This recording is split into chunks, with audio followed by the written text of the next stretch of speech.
It came from nowhere. Not a planet, but a prison. And we were already inside it. People claimed they'd remember exactly where they were when the news first hit, but most were lying. Gavin Prescott, a weathered ex-Navy pilot in his 50s, couldn't. At first, it had seemed like a hoax. A planet-sized body suddenly appearing in our solar system? Impossible. He ignored the headlines and carried on as if the world hadn't changed forever, but the day it became clear this was no joke, he was lounging in a quiet pilot's lounge, half listening to the news feed.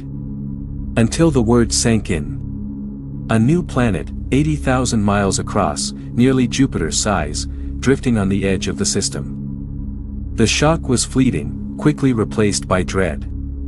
Worlds didn't just hop from one star system to another. This wasn't a planet. It was something else. A redirected probe brought the truth home. What had looked like a rocky surface was revealed to be an uneven metallic shell, vast and cold. It wasn't a world, it was built. Man-made? Impossible. Alien? Almost certain, but that wasn't the part that set the world's nerves ablaze. The object shifted course. After days of drifting, it now moved deliberately, toward Earth. Its far side held a horror of its own, a vast, flat plain 20,000 miles across, as if a planetary slice had been removed. Most of it was occupied by a colossal gate, large enough to dwarf Earth. The question echoed in every mind: what will come out when it arrives? Invasion, Lucas had said matter-of-factly. Lucas wasn't a pilot, he owned the aerospace company Gavin worked for. Some say benevolent aliens, Gavin replied, but that's wishful thinking. He glanced at the feed, that cold, black orb dominating the sky. Whatever they're here for, they'll get it. The world braced itself. Attempts at contact were met with silence. The UN, suddenly relevant again, ruled out preemptive strikes. People slowed their lives. Many stayed home. Doomsday prepping surged. In the lounge, a countdown ticked away. 3 days, 13 hours. How close do you think they'll get?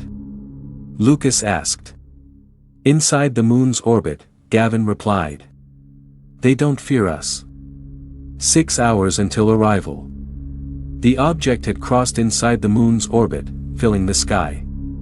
Air and space traffic was grounded, the moon base evacuated. The world waited.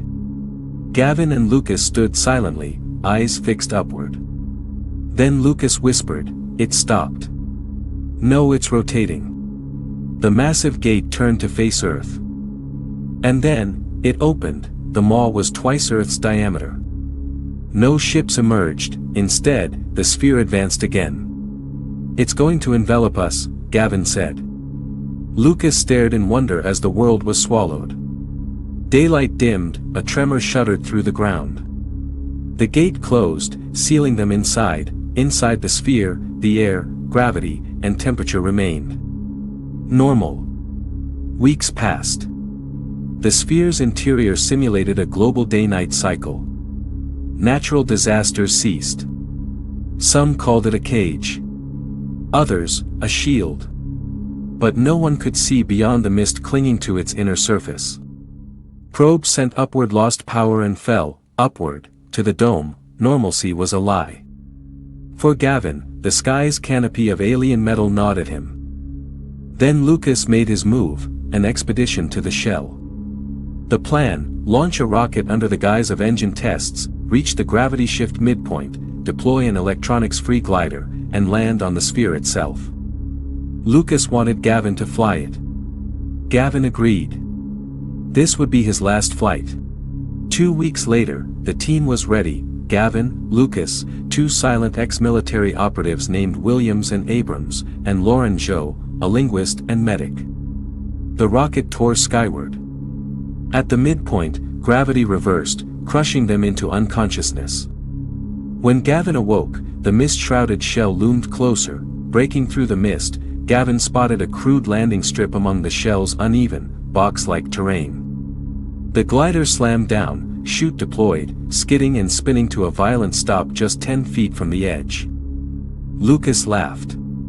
Gavin didn't. They stepped out into a vast, featureless expanse, an infinite warehouse floor of towering metallic blocks, edges sharp, no curves in sight. Supplies on their backs, weapons in hand, they marched toward a line of distant lights. Days into their trek, they saw movement, metal cylinders with tentacle-like arms, hovering just above the ground. The team nicknamed them cans. They appeared, vanished into seamless hatches, then reappeared in greater numbers. Lauren and Lucas approached the cans slowly, hands open. One extended a tentacle toward Lauren, then whipped it across her chest. Her armor held, but the message was clear. Seconds later, the cans surged forward. Diplomacy ended, rifles thundered.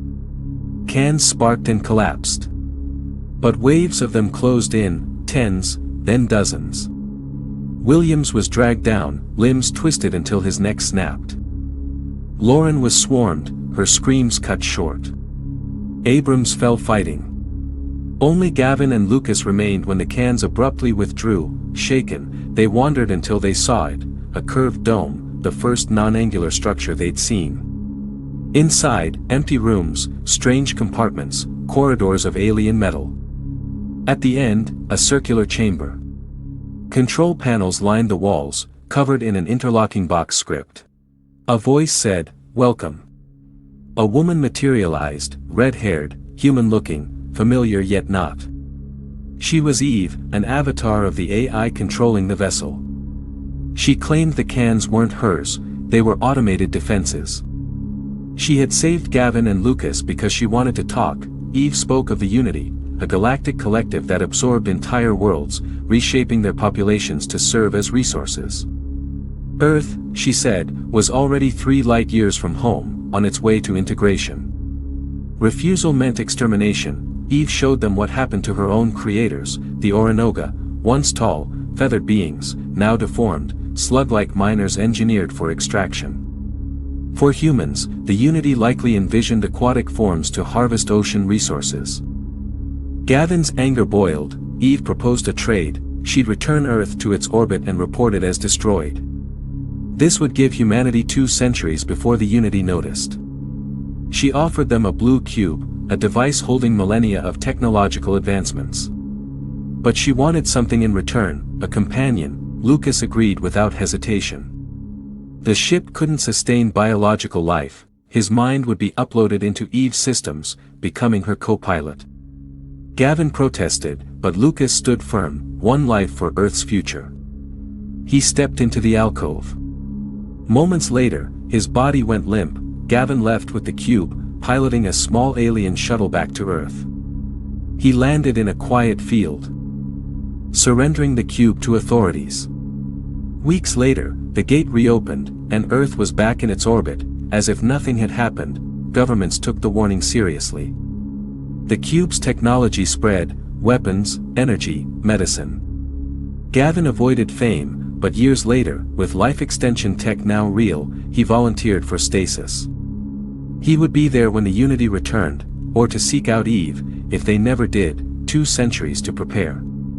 If they come. And if they don't, I'll find her.